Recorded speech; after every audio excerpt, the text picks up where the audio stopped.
A podcast? Did your radio show get canceled?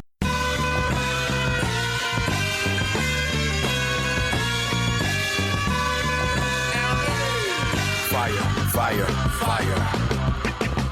Low down and filthy, but the discipline is on point. Schooled myself, made my own dojo. A cold flow with the whole dose of soul. Maintain composure, even in theory. An anomaly, properties undiscernible to mere peasants. Use weapons that level entire area. Scarier than it. On this episode of The $1 Million Plan, we talked to CJ. CJ is, you can't say he's in the middle of his career. He's 33 years old. Things are going well, making some good money. Might have a housing change potentially. Wants to take a look at how he's doing long term, and he joins us on the program now. Hello, CJ. How are you?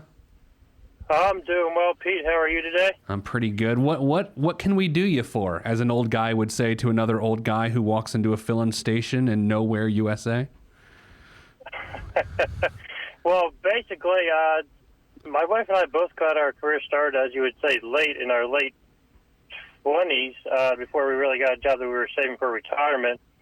Now we have, a mortgage, and I have student loans, and, we're both saving for retirement, but since we got started late, I didn't know if we had to get more aggressive with that. Now I'm just kind of trying to weigh the options of, saving and, potentially upgrading a house and having a child soon. So there's a lot going on, but I don't know if you can get one singular question from all that. Now, do you have the hips to have a child, CJ? I mean, do you feel are you built appropriately for you to have a baby? No, that got weird. Did I say myself? No, I think my wife, though, I think her hips don't lie. I guess you could say Oh that. my gosh, who knew a Shakira reference would make it onto the program today? All right, CJ, good dad joke, by the way. Very good dad joke. If you're thinking about starting a family, excellent start. Okay, so why did you get a late start to your career? Help me understand that, because I've looked at your financial life, and I had definitely feelings about that, but now I'm interested. Why the late start? What's going on? Well, I guess I graduated college in the depths of the recession when couldn't really find a job, so I went into retail management. Okay. And then at that time, my soon-to-be father-in-law talked me into going for my MBA because, why not? Because there's not many jobs floating around this area, so you might as well do that while you have time.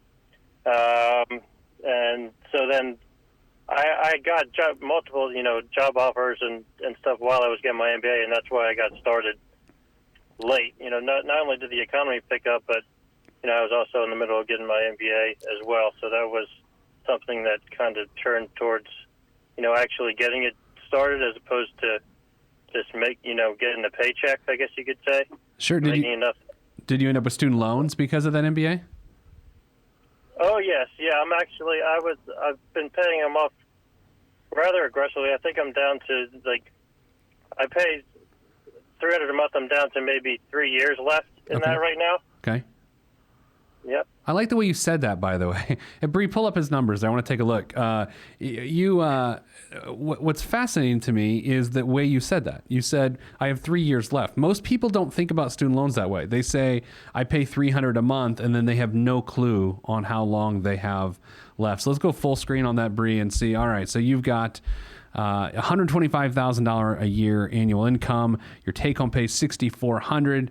You've been able, even though you got a late start, to have $25,000 in saving or in your long-term savings. That's got to have been the last couple of years, right, CJ? More or less, yeah. You could say that. It's probably been, I don't know, maybe 3 or 4 years, really, right around there. But you must have just recently cranked it up to $900 a month, then. Oh yes, exactly. Okay. Right, exactly.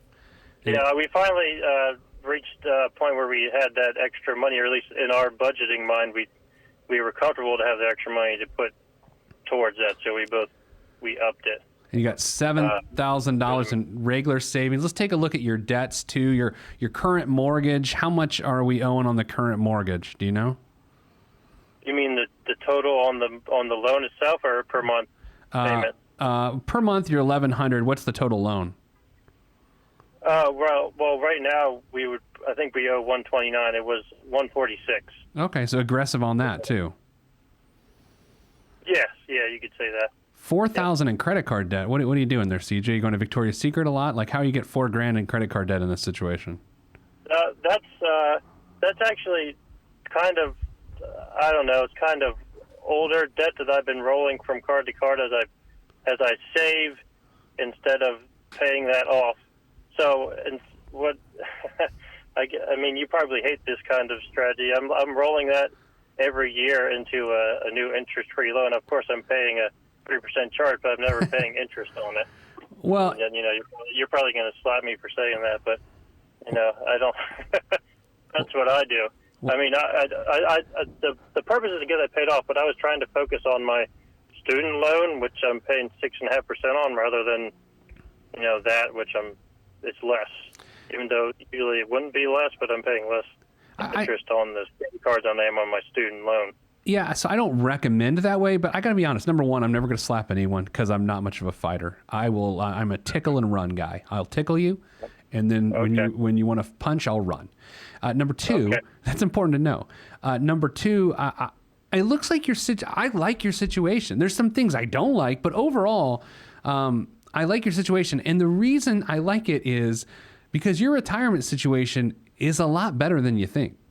So CJ, your $1 million day is October 10th of 2041. And if we take that a little bit further, that means at age 67, you'll have $2.2 million or $5,300 a month of income. But after inflation, it feels like $2,300. So here's I have good news and bad news. Good news is you'll have over $2 million when you retire. The bad news is you can't survive on $2,200, $2,300 a month of retirement. Right. I mean, isn't that crazy? Right. You got a late start, but you're gonna have $2 million, but it doesn't matter. Right. The late start thing is the crunch there. That's kind of why I'm saying, do we have to up that percentage and find a way to do that to retire comfortably in your terms? Well, yes, but then the housing and then the family really get involved in this. So you've got a household income of $120-something thousand bucks. How does that break down between you and your wife? Almost evenly. Okay, so do either of you plan, if you start a family, do either of you plan on staying at home, like stay-at-home dad or stay-at-home mom, or do you expect the careers to continue? Yeah, we're expecting them to continue for the most part. Yeah, that's our expectation now. Okay. And then from a housing perspective, how do you think your housing situation will change? I know that you're sort of floating this right now, but you're at $1,100 a month payment-ish, I think, right now. What would that go to if you changed houses? Roughly 15 or 16. That's kind of like an average of what we've been looking at. Okay. And then, so what other expenses would go away? You would move in the next 1 or 2 years? Does that seem about right? That seems, yes. If you ask my wife, it would be sooner, but we'd have to push that out. Probably, 1 or 2 years is realistic. And then your student loans will be done in 3 years. Correct. So that will go away. I would think by then your credit card debt would be gone. Right. Exactly. Any other debts demolished by then?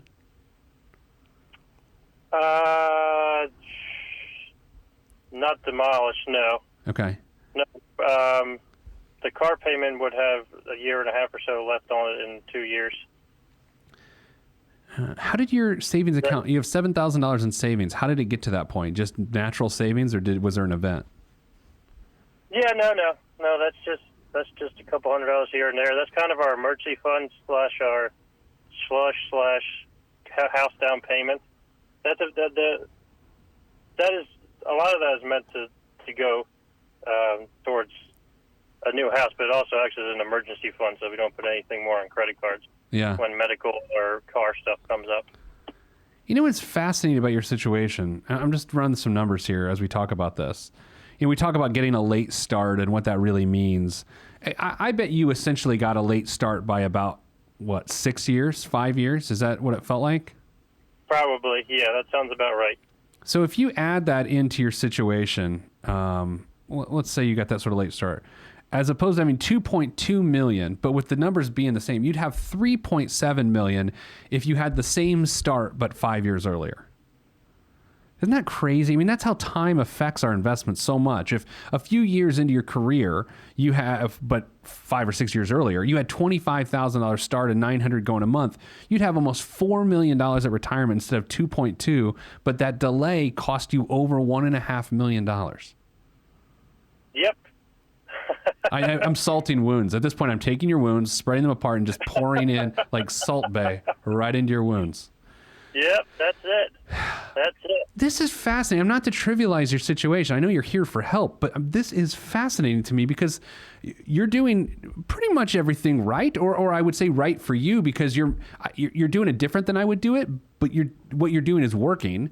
But it's just late to the game. So it either means A, at some point, hopefully based on you or your wife's career, you get a significant pay raise, or B, you have to push back retirement. What are either of you in an industry in which a significant pay raise of $5 to $10,000 is on the horizon?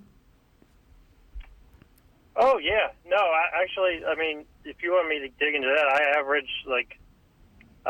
averaged 6 or 7% per year. Okay. I mean, I don't necessarily need that in one chunk. I mean, if you're talking about 7% on what I'm making now, that's $4,200. $5,000 right there. Yeah. About. So if you do that a couple of years in a row, then that's $10,000. Yeah. So, like so many. I mean, I think I don't think it's gonna.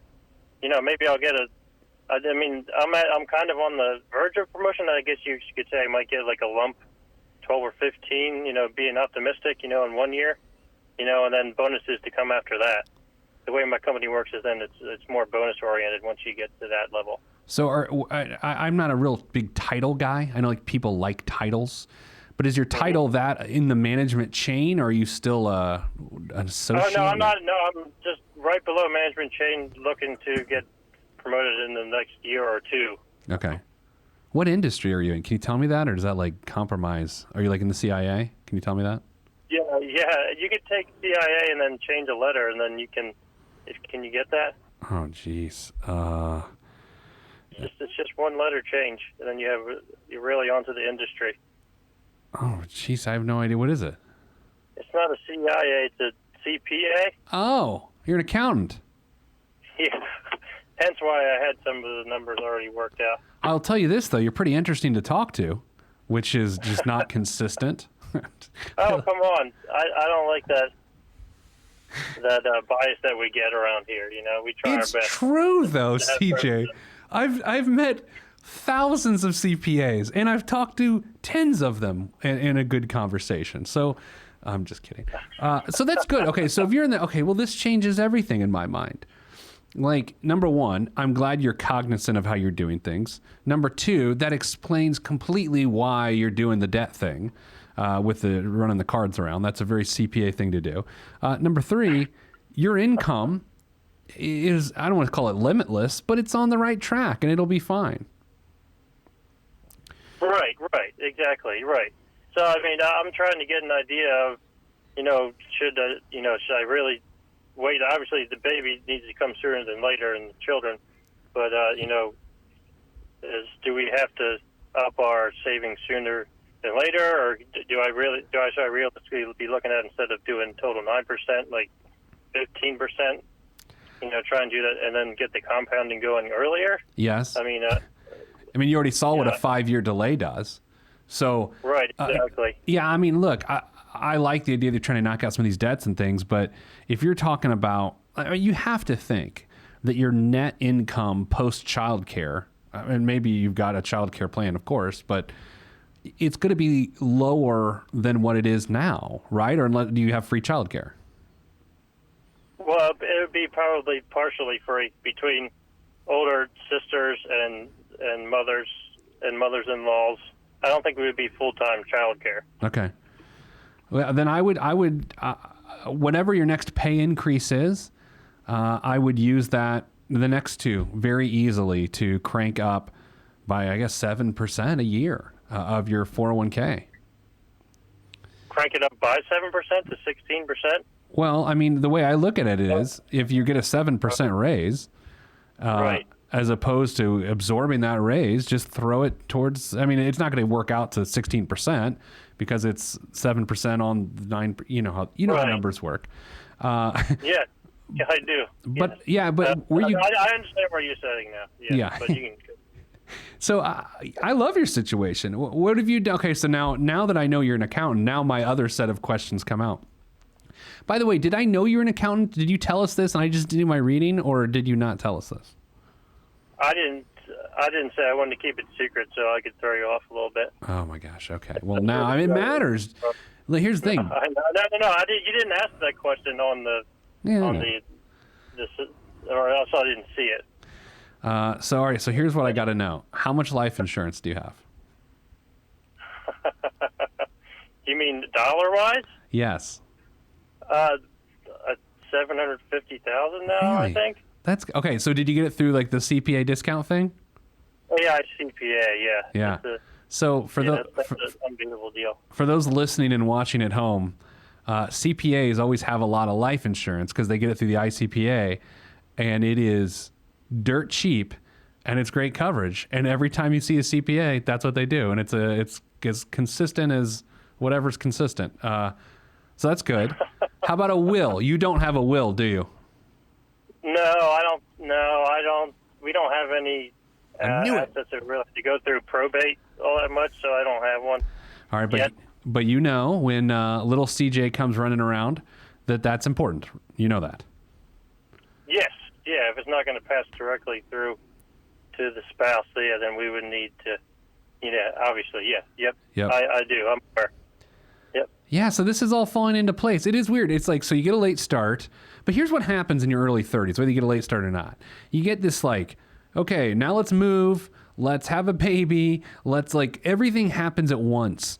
And it's like, I don't know why we do that to ourselves, but I did that. Coworkers I have had in the past have done that. Like everyone does that. I don't know why we do that, but early 30s is where you bomb your own life and see if you can survive the other side. It's crazy.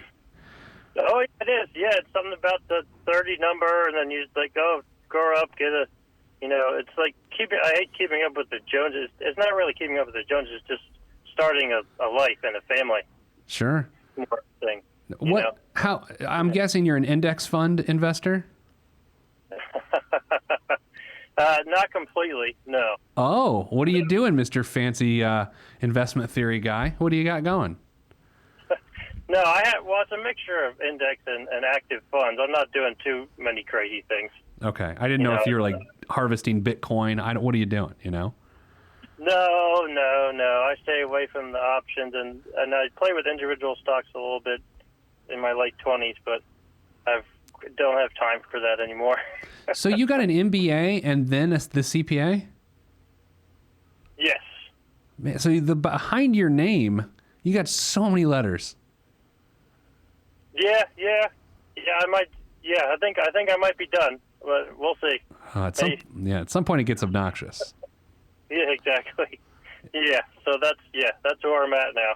Well, look, your situation's fine. Here's what's tough. I mean, I like to give sort of broad-based advice that applies to most people, and I typically say things like, don't make decisions based on a future income you haven't earned, or a future income increase which you don't know is due. But very frankly, a CPA, and you're on track within a firm and hopefully be on the partner track or something like that, as long as you don't do anything dumb, you're fine, right? Right, exactly. Yeah, I'm looking at, incremental pay raises with a couple of jumps here and there, bigger. I mean, if I stay on track and, barring, massive recessions and all that, like what I graduated into from my undergrad. Is it working for an accounting firm, or are you an accountant within an organization? No, it's a firm as of now. So is partnership a possibility in the future? Yeah, you could say that. Yeah, for sure. That's definitely down the line at some point. Yes. So that's why I think making these base decisions, like cranking up your 401k to get the compounding to working, making sure that, you're like, really, we're dotting I's and crossing T's with you. You're going to be fine long term. I think if anything's going to be scary, it's the next 3 years. Right, exactly. That's why, like, you know, the wanting to start a family in the house because of age and all that kind of plays into the factor. You know, I can't quite save as much for that because I need to bump up my retirement savings to get to catch up from what I missed the first 5 or 6 years of my career. So that was my dilemma coming into this conversation. It's a factor, but it's not a factor that makes me go, you're screwed, dude. I mean, I know I turned on a dime on this conversation when you said what you do for a living, but that matters. Like I'm not scolding you for not telling me, but I'm trying to emphasize to people listening, if you're in an industry that consistently has solid pay raises, and accounting does, you should be good to go. Now, are you going to do anything silly like get a family car as soon as the baby gets here after you're in a new house? Well, see, my wife is an SUV person, so that's already taken care of. That's what the car payment's for. My daughter went to a birthday party the other day, and the family brought her home, and they had a Chrysler Pacifica. And so there was a new one, and I don't know anything about Chrysler Pacificas, but my daughter gets out of the car, and she's like, that is the greatest car I've ever ridden in. And I thought to myself, number one, you have really low standards. Number two, like, I could wow my 8-year-old daughter with a Chrysler Pacifica, but I choose not to, and I love that power I wield. Just think about that. I mean, CJ, that's where you're going with your life. You're just like, hey, kids, we've got a Pacifica. And they're like, Dad, you're the best. Oh, yeah. If you can impress them with that, and you don't even have to, I mean, if you can hold that over their head, that's power. That's fatherhood, actually. It's fatherhood. Oh, is that what it is? I think, what else? I sometimes I'll give people, out of 10, how I like their situation. You're about an 8, but you're on the way in 4 or 5 years, you'd be at a 10. You just need some things to fall in place, clean up the late start, and then you've got life events that are about to start, which add some complexity. But other than that, man, it's really good. And get a will. I mean, as soon as a baby's on the way. Right. No, I agree. I'll be on that. Yeah, because just so you know, and even if you know this, I'm saying it to people listening, a will at that point is not about assets. It's about if something happens to you and your wife at the same time, who is to take care of your child? That's what it's about. It's not about the money. Right, exactly. Right. No, I agree. What else? Anything else? Pretty solid. You have a dog? Or are you a cat person? You're a cat person, aren't you? No, I'm definitely a dog person. I prefer to have one dog or maybe 2 dogs, but we have a dog and 2 cats. See, I knew you had... So you have 2 cats, but you're not a cat person. Is this part of the marriage situation? Yes. Yeah, like how you read into... Absolutely. Do you act like you like the cats, or do you just... I actually did grow to tolerate / like a little bit the cats. Sure. No, I went into it hating them, but when you live with them, you gotta learn to love it in one way or another. I'm allergic to cats, and I told my daughter this, and she said that when I die, she's getting a cat, which means she's also a planner, right?